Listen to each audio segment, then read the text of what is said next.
오늘 제목을요 특별하게 잡아봤습니다. 오늘 제목이 서명날이니 서명날이.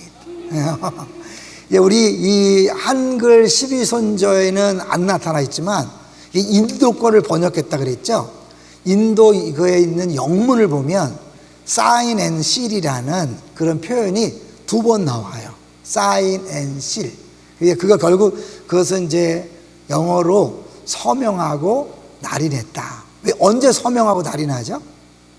확실히 이제 내 거다, 나의 소유를 확인할 때 이렇게 하잖아요. 그러니까 결국 세례와 성찬은 하나님께서 우리에게 베푸시는 모든 은혜를 내 것이라고 내가 사인하고 확실히 도장을 찍는 것 같은 그런 효과가 있다는 거죠.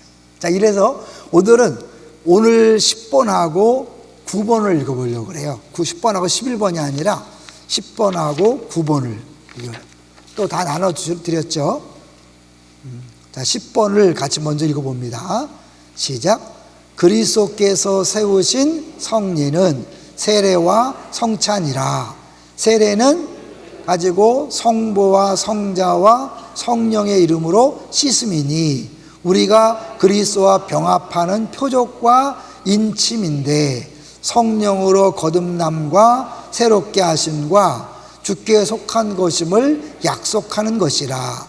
이 예는 그리스도 안에서 신앙을 고백하는 자와 그들의 자녀들에게 베푸는 것이요, 주의 성찬은 그리스도의 죽으심을 기념하여 떡과 잔에 참여하는 것이니 믿는 자가 그 죽으심으로 말미암아 나는 유익을 받는 것을 인쳐 증거하는 표라.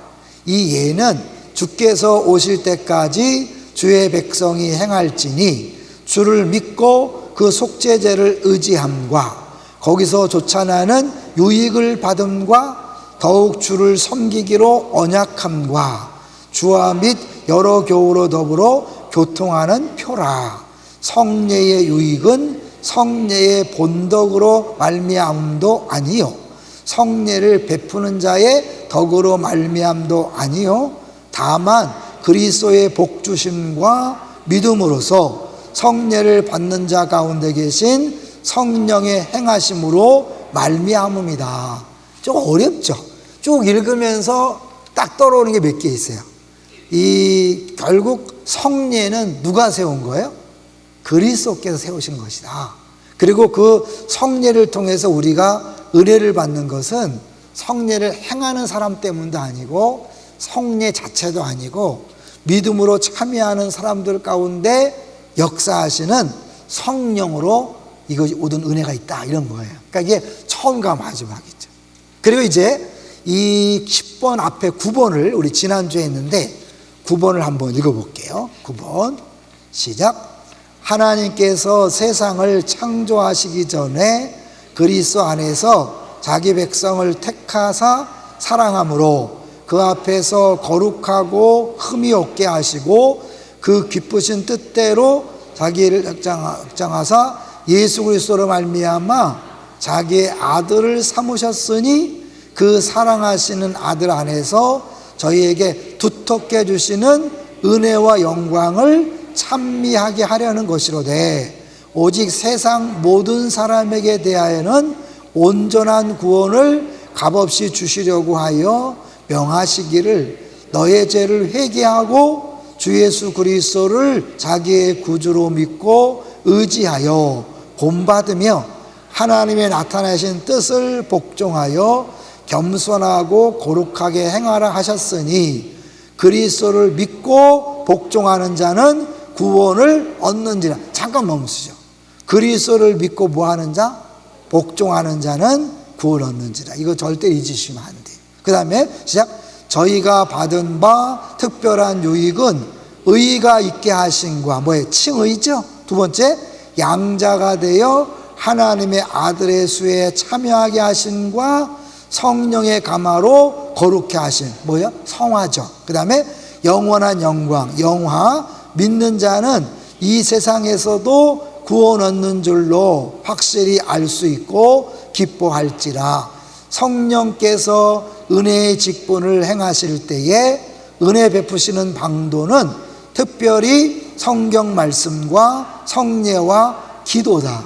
여기서 이 땅에서도 이미 우리가 구원을 얻은 것을 확신한다 그랬죠. 그 구원의 확신, 구원을 누리는, 은혜를 누리는 방편이 세 가지다. 세 가지. 이 세 가지로 구원 얻는 게 아니에요. 이미 구원받은 사람이 계속해서 그 구원의 은혜를 누리는 통로가 세 가지라는 거죠. 뭐예요? 성경, 말씀, 그 다음에 성례, 기도. 그러니까 말씀과 기도는 많이 들어봤잖아요. 그죠? 말씀은 생명의 양식이다. 기도는 생명의 호흡이다. 그래서 말씀을 먹어야 살고 기도는 호흡이니까 기도해야 산다. 근데 성례를 상대적으로 너무 우리가 약하게 생각한 경향이 있어요.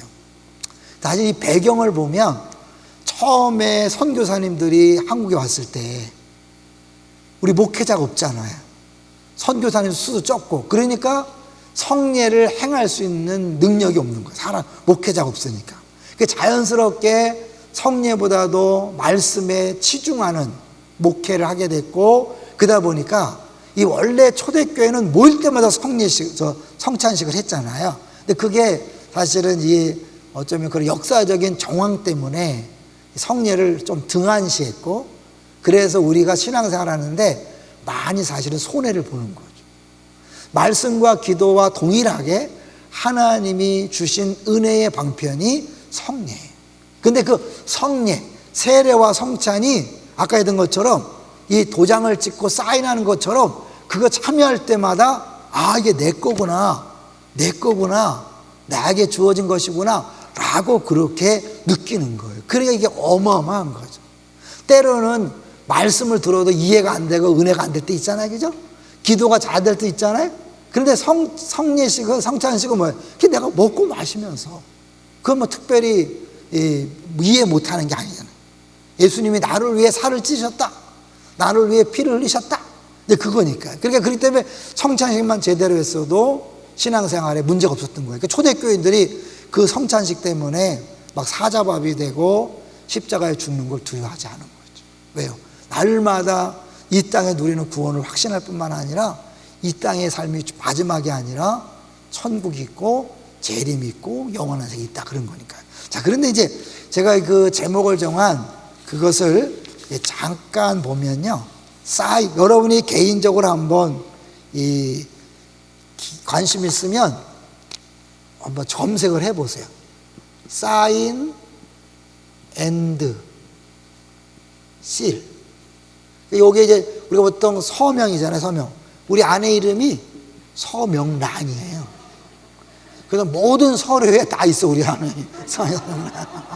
서류를 잘 보시면 서명란이 나와요. 제가 그런 사람하고 살고 있습니다. 그러니까 사인이 그죠? 서명하고 실, 도장을 찍는 거예요.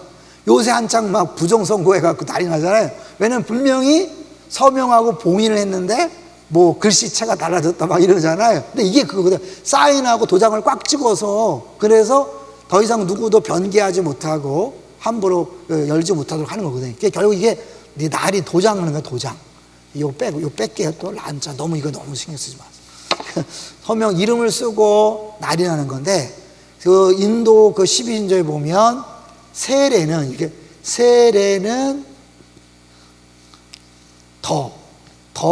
여기 더라고, 세례는 더해, 더. 그리고 성찬은 어예요. 여러분, 이 차이를 아시겠어요? 왜 세례는 더고 성찬은 어로 했을까요?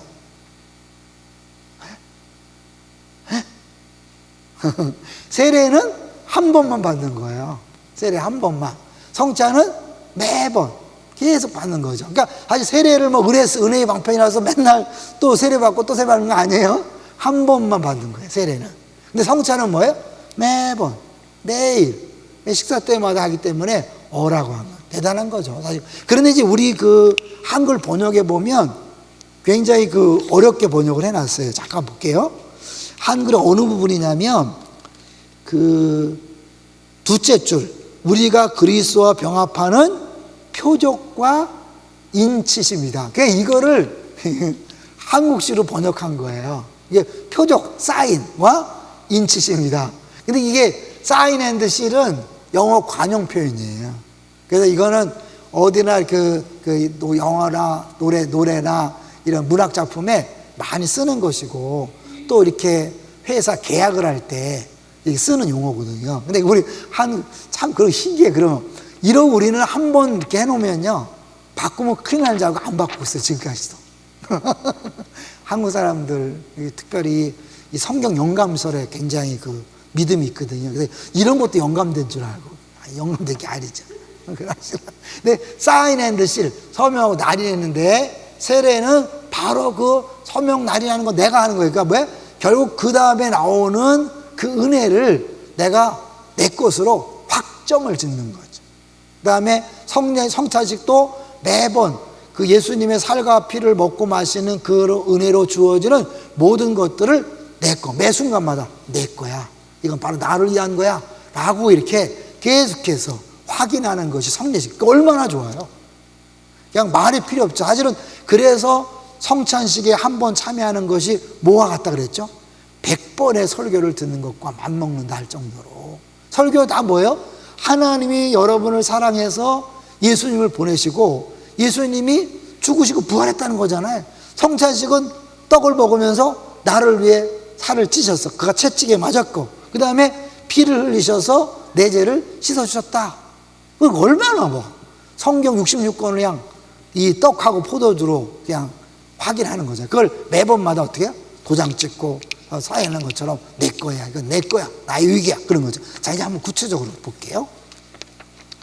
처음에 천천히 읽어볼게요. 시작. 그리스도께서 세우시는 성례는 세례와 성찬이라 두 가지라는 거예요. 세례와 성찬.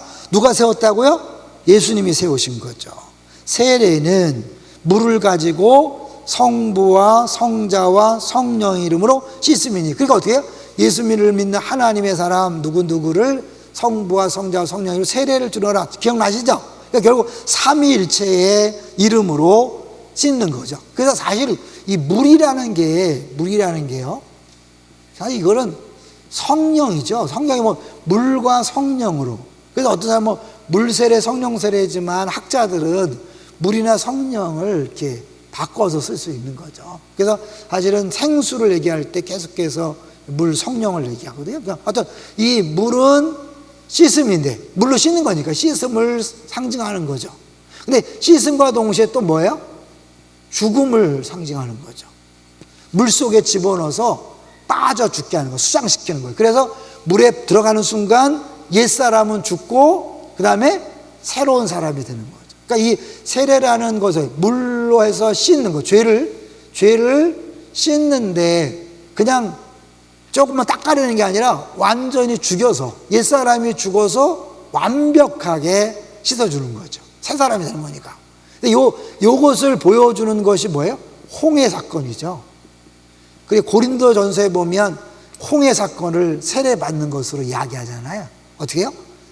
이스라엘 백성들이 이 홍해를 앞두고, 이 홍해 왜 이렇게 생겼냐 하지 말고, 여기 이제 쉽게 해서 애국 군대가 쫓아오고 이스라엘 백성들이 이제 이렇게 막 이렇게 하는데, 앞에는 홍해, 뒤에는 애국 군대예요. 진퇴양난. 어떡하냐? 사람의 방법은 없지만 하나님 방법은 바다에 길을 내시는 거예요. 근데 이거는 이제 구원의 방법인데 일로 들어가는 거죠. 바닷속으로 들어간다 뭐예요? 물에 빠져 죽는 거예요. 그리고 홍해에서 나온다 뭐예요? 다시 살아나는 거죠. 옛날 종살이 하던 옛 이스라엘은 죽고 이제 새로운 하나님의 백성으로 새롭게 태어나는 거죠. 그러니까 이 결국 이 홍해를 건넌 사건을 통해서 세례가 무엇인지를 우리에게 보여주고 있는 거죠. 이해되시죠? 쉽죠? 네, 이거를 이제 나는 한 번만 세례받지만 세례식에 동참하면서 어떻게 해요? 다른 사람이 세례받는 모습을 통하여 나도 저렇게 죽었지. 난 새 사람이지. 맞아. 그러면서 다른 사람은 세례를 해주지만 내가 다시 어떠한 존재인가를 한 번 더 이렇게 확인하고 기뻐하고 가는 새로운 피조물입니다. 그냥 이거 세례를 베풀 때마다 내가 옛날에 열등감, 또 무슨 하다못해 교만, 죄, 이런 것으로 자유하셔야 돼요. 아직도 과거에 매여서 과거 내가 이것 때문에 부끄러워하고 이거 아직 이걸 정확히 모르는 거예요. 옛날에 모든 사건, 부끄럽고 추악하고 더러운 것들은 완전히 바닷속에서 옛사람은 빠져 죽은 거예요. 새로운 사람. 그러니까 씻었다 그래서 그냥 좀 달라진 게 아니라 완벽하게 새로운 피조물이 된 거죠. 믿습니까? 예. 그리고 또 하나는 세례의 의미는 뭐냐면, 세례는 연합이에요, 연합. 누구랑 연합이죠? 예수 그리스도와 연합해서 예수님 십자가에 죽을 때 함께 죽고 예수님 부활할 때 함께 부활한 것을 상징하는 거예요. 죽고 사는 거. 이해되시죠? 그러니까 세례에 어마어마한 의미가 있는 거예요. 자, 그래서 그걸 한번 이렇게 정리해 놓은 거예요. 자, 세례는 물을 가지고 씻습니다. 그랬죠? 우리가 그리스도와 병합하는 표적. 그러니까 예수님과 하나 되는 거죠. 그러니까 결국 예수님 죽을 때 같이 죽었으니까 나의 죄된 옛사람은 죽었고 예수님 부활할 때 함께 부활했으니까 그걸로 끝났나요? 예수님 지금 어디 계시죠? 하나님 보좌 우편에 계시죠? 근데 우리도 같이 우편에 올라간 거예요. 그러니까 우리도 뭐예요? 왕 같은 제사장, 통치자가 된 거예요. 이 땅에서도 통치할 뿐만 아니라 이제 장차 유업으로 받을 그 나라에서는 완벽하게 통치자로서 사는 거죠. 그러니까 병합한다. 그 병합하는 거의 표예요. 이 표적과 인치심이 사인 앤드 실이에요. 그러니까 내가 이 세례를 받으면서 예수님과 내가 하나 되었다. 함께 죽고 함께 부활하고 함께 승천했다.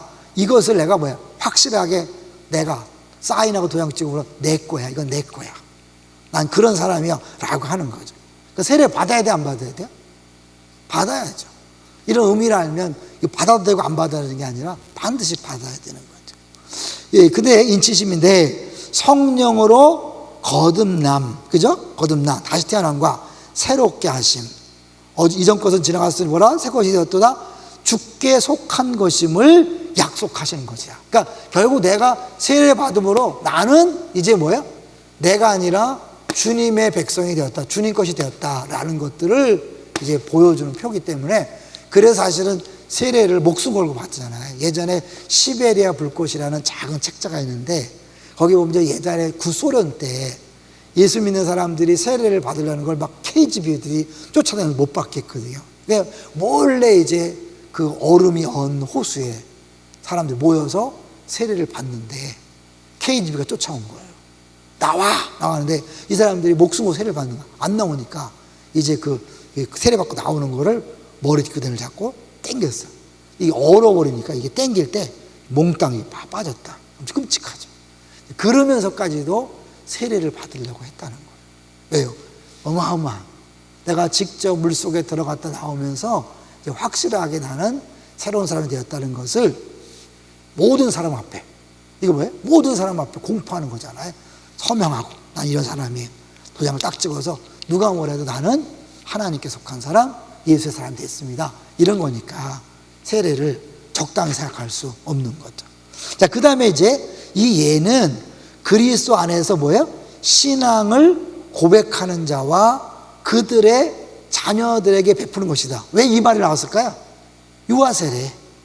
어린이들은 자기들이 신앙 고백 못 하잖아요. 그러니까 부모가 신앙을 고백할 때 그 자녀들에게도 베푸는 거죠. 그 얘기를 하는 거예요. 자, 그 다음에 주의 성찬. 주의 성찬 세례했고, 그 다음에 주의 성찬은 뭘 하는 거예요?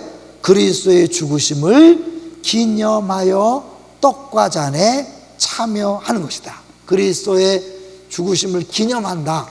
여기서 이제 이 기념이란 말이 사실은 많이 이렇게 됐죠. 실제적으로 기념이라 그래서 기념설을 주장하던 사람이 있어서 쯔빙글이라는 사람은 뭐냐면 이건 그냥 예수님이 죽고 피 흘리신 것들을 기념하는 것이다. 근데 이게 왜 나왔냐면 가톨릭에서는 뭐라고 얘기하는지 좀 어렵죠, 여러분 기억하세요? 가톨릭에서는 뭐라 그래요? 화채설이에요. 화채. 수박 화채 그런 게 아니에요. 화채설이에요. 그러니까 뭐냐면 기도하고 신부가 나눠줄 때 실제로 예수님의 살이고 피예요. 그래서 만약에 피를 흘렸다, 큰일 나는 거예요. 예수님 피를 흘린 거니까. 그래서 천주교에서는 포도주를 줄까 안 줄까요? 안 줘요. 떡만 줘요. 왜? 이 받아서 너무 덜덜 떨다가 막 흘리고 그러니까. 그래서 안 줘. 떡만 줘. 그리고 만약 자기들 영세 받지 않은 사람이 먹으면 큰일 나는 거예요. 그래서 어떤 신학생은 그걸 먹는데 두 손으로 받는데 이 신학생은 한 손을 받아갖고 신부가 준 다음에 아무 이상하니까 여봐 여봐 부르는데 막 그냥 도망 나왔대잖아요 이렇게. 그만큼 천주교 하니까 종교개혁자들은 이거에 대해서 반대하는 거예요. 실제로 아니다. 그러면서 이제 공제설이다. 좀 어려워요? 실제로 이게 변한 게 아니라 그 떡과 잔에 거기에 하나님께서 임재하신다. 그 공간에 임재한다는 그런 거예요. 근데 거기다 이제 이건 공제, 거기 오신다는 것이고, 칼빈은 임재설을 이야기해요.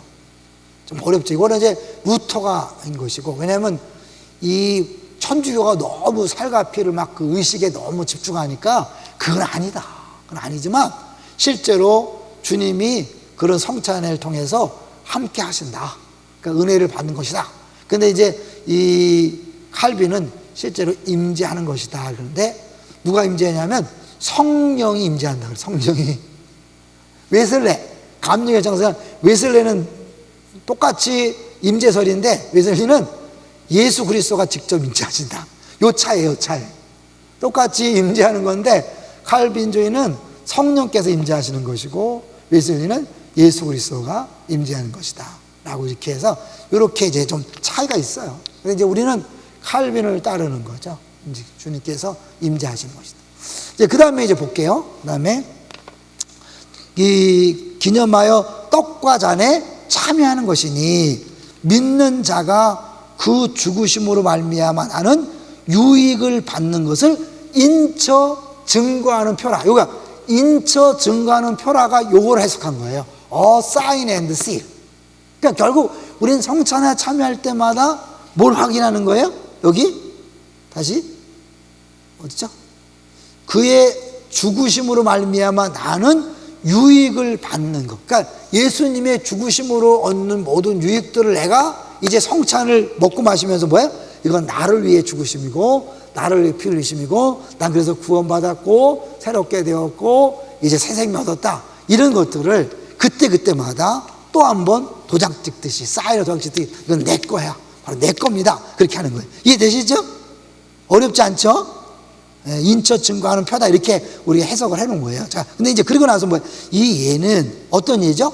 이 성찬식은 주께서 오실 때까지 주의 백성이 뭐 하는 거예요?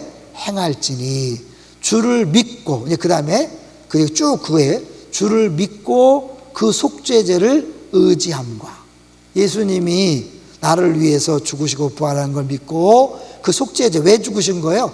우리 죄 때문에 그 제사 지낸 것을 믿음 말미암아 내 죄가 그러니까 성찬식을 딱 먹는 순간 뭐예요? 내 죄는 깨끗이 살았다 이래야 되는데 성찬식을 하고 나서도 또 뭐 기도할 때 뭐 하나님 아버지 뭐 제가 일주일 내내 죄 짓고 살았는데 이거 먹는 순간 끝난 건데 그죠? 근데 우리 습관적으로 막 이거 먹고 나서 또 막 이렇게 그 원래는 성찬식이요 축제래 축제.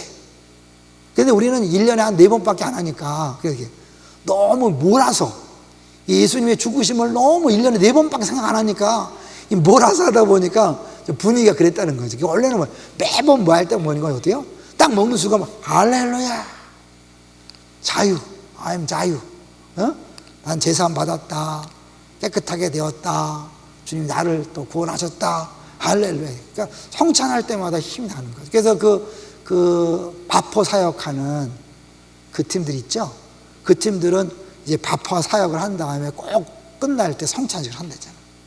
이거 할 때 보면 막 그렇게 갈등이 많대요. 그냥 사방에서 몰려와갖고 별별 인간이 다 있대요. 그래갖고 막 싸우고 갈등이 있는데 성찬식을 하면서 다시 다 또 용서하고 용서받고 그러면서 또 할렐루야 기쁨을 얻고 이렇게 헤어지고 그렇게 한다 하더라고요. 그러면 이제 볼까요? 그 다음에 행할지니 속죄제를 의지함과 거기서 쫓아나는 유익을 받음과 더욱 주를 섬기기로 언약한 거. 이게 또 중요해요. 사실은 예수님께서 나를 위해 죽으셨고 그래서 결국 이 언약의 피를 흘리신 거잖아요. 그죠? 언약의 피를 흘렸다는 건 하나님이 언약에 신실하신 거예요. 그러니까 하나님의 의로우심을 보여준 거예요. 늘 얘기하지만 성경에 나오는 의나 거룩이나 이 모든 것들은 언약 관계예요. 언약 관계. 그러니까 하나님이 언약에 신실하신 거예요. 어떤 거예요? 내가 너의 하나님이 되겠다. 내가 너를 책임지겠다. 그것을 지키시기 위해서 어떻게 해요? 이 죄의 문제를 갖고 있는 죄인들을 그렇게 할 수 없으니까 어떻게 해요? 먼저 죄의 문제를 해결하기 위해서 아들을 보내서 죽게 해서 피 흘려서 죄의 문제를 해결한 다음에 자기 약속을 지키는 거지. 그냥 지독한 거예요. 한마디로 약속을 지키려고 아들을 죽였다니까. 여러분 이거 쉽게 생각하면 참 하나님도 독하다. 네? 우리 입장에서는 우리를 사랑한 거지만 자기의 약속을 지키기 위해서 아들을 죽이면서 막 난 너 모른다 버린 거죠. 엘릴리 아버 사막단. 그 하나님 지독하신 분이 아니까 그만큼 나에 대해서 내가 신실하다. 그러니까 우리도 뭐예요? 의롭다는 건 뭐냐면 결국 우리도 하나님 앞에 충성된 사람이 되는 거예요. 이게 순종이 나오는 거죠. 주일 얘기했죠?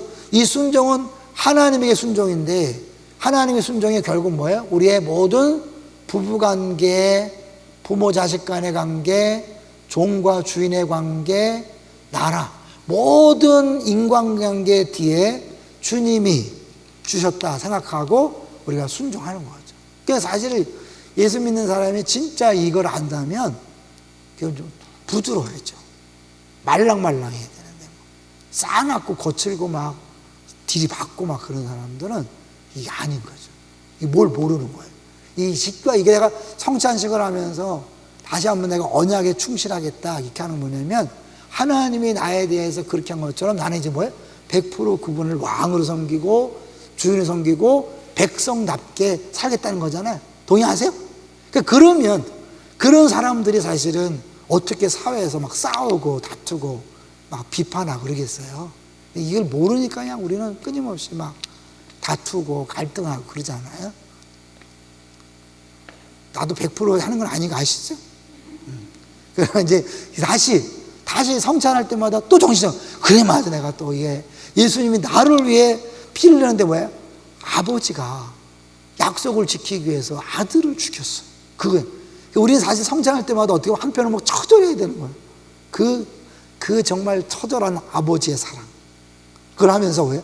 나도 이제 그렇다면 그 사랑받은 사람으로서 나도 정말 충성해야겠다. 신실해야 되겠다. 순종해야겠다. 그렇게 되는 거죠. 그래서 여기 어디까지 했어요? 속죄 의장과 언약함과 주를 섬기기로 다시 언약함과 주와 및 여러 교우로 더불어 교통하는 표라. 그러니까 결국은 성찬식이 식사잖아요. 식사. 그죠? 식사. 식구는 뭐예요? 식사하는 사람이 식구잖아요. 그죠? 밥 먹는 입이니까. 밥 먹는 입이니까. 결국 이 가족이라는 거는 식사가 있어야 돼요. 그러니까 패밀리 때 같이 먹는 순서가 없으면 그건 가짜일 경우 있어요. 여러분, 우리가 가족이라 그러면서 같이 먹이 없다. 예수님 끊임없이 먹었거든요. 오직에서는 먹기를 탐하는 자라 그러겠어요. 왜? 예수님이 세리와 창기와 같이 밥 먹는 순간 뭐야? 너는 내 식구야. 내 가족이야. 구원의 선포거든요. 그러니까 우리가 사실은 끊임없이 교회에서는 잘 먹어야 돼요. 메뉴는 중요한 게 아니에요. 컵라면 먹어도 괜찮아요. 네? 풀빵 먹어도 괜찮아요. 그러나 같이 먹는 자리가 있어야 진정한 패밀리. 패밀리 예배하면서 아무것도 안 먹고 간다. 맹물이라도 마셔야 돼. 보리차라도 같이 마시면서. 왜? 우리는 식구다 이렇게 하셔야 돼요. 결국 교회에서도 끊임없이 식사를 하면서 하는데 그 보통 식사가 아니라 뭐예요? 예수님과 예수님의 살과 피를 먹고 마셔. 깡패들이 막 서로 피를 짜갖고 막 대접에 넣고 막 마시면서 우리는 피로 맺은 함께 죽고 함께 산다 막. 우리는 그걸 뭐야? 한 번이 아니야 한 번이야 막. 모일 때마다 막. 그러니까 그 당시 초대교인들을 막 저 식인종들이다 이렇게 식인종들이고 성적으로 문란한 건데 왜? 퍼쳐 피차 입맞춤으로 문란하다 그러니까 막 남녀가 막 문란한다고 껴안고 막 그러니까 문란하다 식인종이다 막 이런 그런 악소문을 한 거죠. 그러니까 끊임없이 우리가 한 가족으로서 하되 뭐예요? 그러니까 그렇게 막 싸우다가도 성찬하면 하나 돼야 되는데 우리 목사님들 장로님들이 노예 때마다 성찬식하고 싸우거든요. 참 이상한 거야 그죠? 우리는 사실은 싸우다가도 성찬하면 이제 풀어져야죠. 싸웠다가도 풀어. 아까 그처럼 밥봉공동체처럼 왜냐면 이걸 해서 결국 우리가 한 가족임을 확인하는 거니까. 근데 보통 가족도 아니고 하나님을 아버지로 모신 가족임을 확인하는 거니까요. 그 다음에 교통하는 편하, 이제 성례 유익에 대해서. 근데 이게 하나요. 영어 원문을 보면 하나가 빠졌어요. 하나가 빠졌는데 그게 뭐냐면, 그를 섬기기 위해 미래에 섬기기 위한 미래 약속이다. 그래서 그 their future engagement to serve 이걸 빼버렸어요. 한글 거기 번역에는. 그러니까 우리가 사실은 신부로서 나중에 신랑 대신 예수 그리스도를 만나서 살 것을 미리 다시 한번 맛보는 거거든요. 그러니까 이제 미래의 주님을 신랑으로 섬길 것을 내가 지금 맛보는 게 또 성찬식인데, 이제 그런 부분에서, 왜냐하면 이 성찬이란 자체가 이 결혼식과 같은 개념이에요. 결혼식. 그래서 사실은 포도주 첫 번째 예수님이 그 기적을 가나 혼인잔치 했잖아요. 성찬식은 또 다른 뭐예요?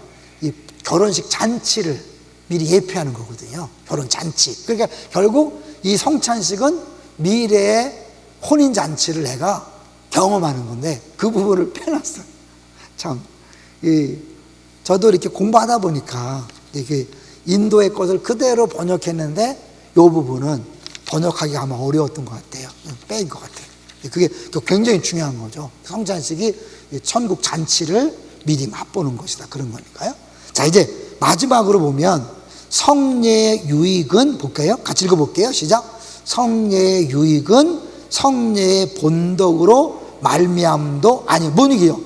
이 성례 자체의 의식인 그 은혜가 있는 게 아니니까, 천주교는 너무 여기에 집중하다 보니까 그거를 너무 강조했어요. 근데 이 자체가 아니라는 거죠. 그 자체, 그곳에 오시는 주님이라는 거기 때문에, 그래서 이렇게 루터나 칼빈이 임재 공제를 얘기한 것이고, 천주교에서는 그 자체를 너무 예식을 중시한 거죠. 아니라는 거예요.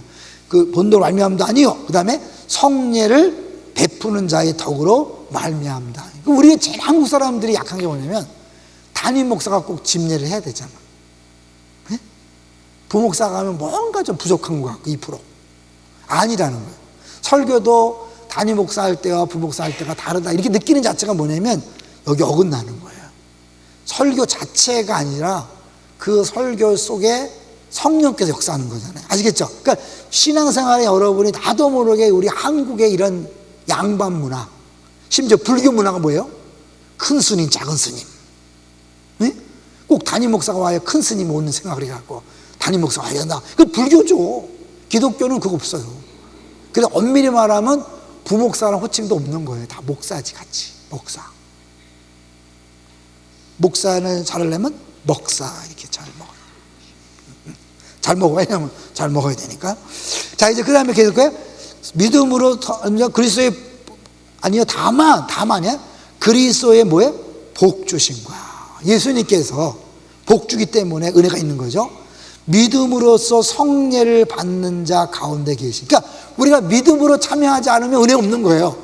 우리가 믿음으로 참여할 때, 믿음으로 성례를 받는 자 가운데 계신 성령의 행하심으로 말미암습니다. 그러니까 내가 은혜 못 받았다, 집례하는 목사의 문제가 아니에요.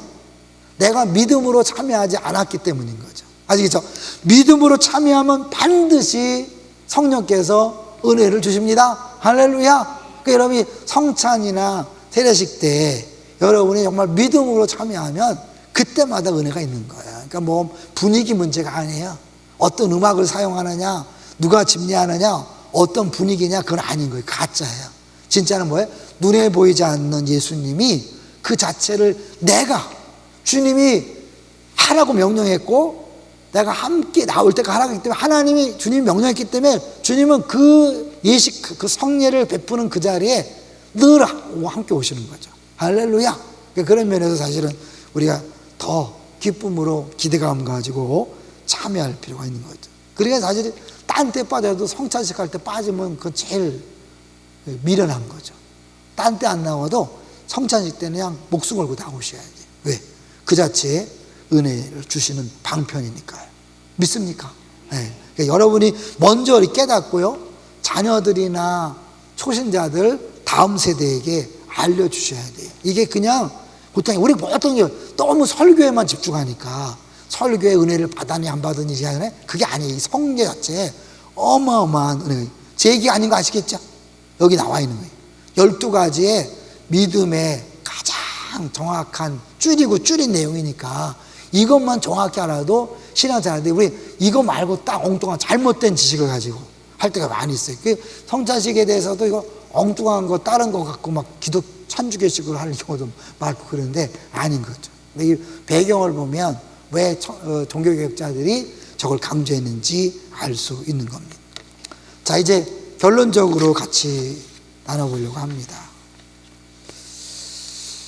여러분이 가장 그 은혜를 받았던 그런 예식 때는 언제였습니까? 이거 단순히 세례와 성찬만을 이야기하는 게 아니라 신앙생활 전반에 걸쳐서 우리가 눈에 보이는 행사나 형식이나 제도나 그런 것이 아니라 실제로 은혜를 베푸시는 분은 누구예요? 예수님, 그리고 성령님인 거죠. 아무리 허접한 모임이라도 은혜가 되는 거죠. 그러니까 저는 이제 전에도 얘기했지만 케냐에 벌써 이제 7년 전이에요. 7년 전에 제가 안식년 때, 올해 안식년 하는 거 아시죠? 6, 7, 8 제가 이제 안식월을 해요. 6월 달에는 주일만 할 거니까 여러분 수요일 설교 제가 5월까지만 할 거니까 알아서 하세요. 그런데 제가 안 해도 은혜는 있다. 할렐루야, 그죠? 주님이 하시니까. 그러니까 부목사님들이 설교한다 그래서 은혜가 뭐 반감되고 그런 건 아니에요. 주님께서 하시니까요. 저는 그때 그 케냐 선교지에서 뭐 주일 예배인데 7명? 7명이 모여서 한 사람이 기타 치고 예배를 드리는데요. 와, 그 부름받아 나서니만 부르는데 그렇게 눈물 나더라고. 부름받아 나서니. 그래, 뭐 음악이 있어요? 나는 그래, 사실은. 뭐 이게 찬양에 뭐 스킬이 중요한 게 아니에요. 곡이 중요한 게 아니고 인도자가 중요한 게 아니겠죠? 설교자도 중요한 게 아니에요.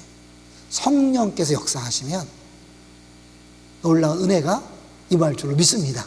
그러니까 여러분이 그런 의미에서 모든 예배, 모든 행사, 모든 집회, 모든 예식에 믿음으로 참여하시고 성령께서 역사해달라고 기도해 주세요. 그래서 우리 기쁨의 동산교회 모든 예배, 모든 순서, 행사에 성령의 놀라운 역사가 임하도록. 그러면 사람들이 이렇게 뒤집어지고 새로워지고 변화되잖아요. 이 부분을 여러분이 스스로 깨는 게 굉장히 중요합니다. 왜냐하면 처음부터 벌써 이렇게 딱 주보를 보고 강사를 보고 행사를 보고 마음을 닫는 인간들이 많이 있어요. 그건 뭐야? 하나님 앞에서 이미 하나님을 내가 제한하는 거죠. 아이, 오늘 설교자가 누구니까 끝났네. 글렀어. 이번에 강사 오는 걸 보니까 에휴, 참여할 필요 없겠어. 이번에 행사 계획하는 거 보니까 현찮아. 솔직히 이럴 적 있어 없어요? 회개하시기 바랍니다. 하나님이 하시는 그 일을 내가 제안해서 내가 판단하고 그렇게 해서 미리 마음을 닫는 거잖아요. 근데 이제 이 마음을 열고 참여하면 늘 얘기하죠. 마음의 문제잖아요. 마음 열고 참여하면 누가 서도 아멘이에요. 네. 사실 우리 뭐 다 아시겠지만 여기는 어떤 집사님 있잖아요. 저기 뭐 반 어느 교회에서 오신 분이 막 그냥 누가 서도 막 아멘하고 할렐루야. 설교자들이 막 힘이 나잖아. 네? 그냥 막 같이 웃음으로 반응하고 저분은 누가 서도 저기 은혜 받잖아. 근데 또 너무 담임 목사가 나와야 되는데 벌써 이미 반은 이제 이게 갉아먹는 거죠. 담임 목사 뭐 하는 거지? 이러지 마시고 성령께서 하신 뭐 제가 이렇게 무슨 뭐 연막을 치거나 그런 게 아니에요. 알겠죠? 오늘 우리가 이게 배웠잖아요. 그 성례도 아니고 우리 성례도 아니고 그것을 집행하는 사람도 아니고 예수 그리스도의 복주심과 믿는 자들에게 인정하시는 역사하시는 성령의 은혜다. 할렐루야! 자, 같이 우리 기도하겠습니다.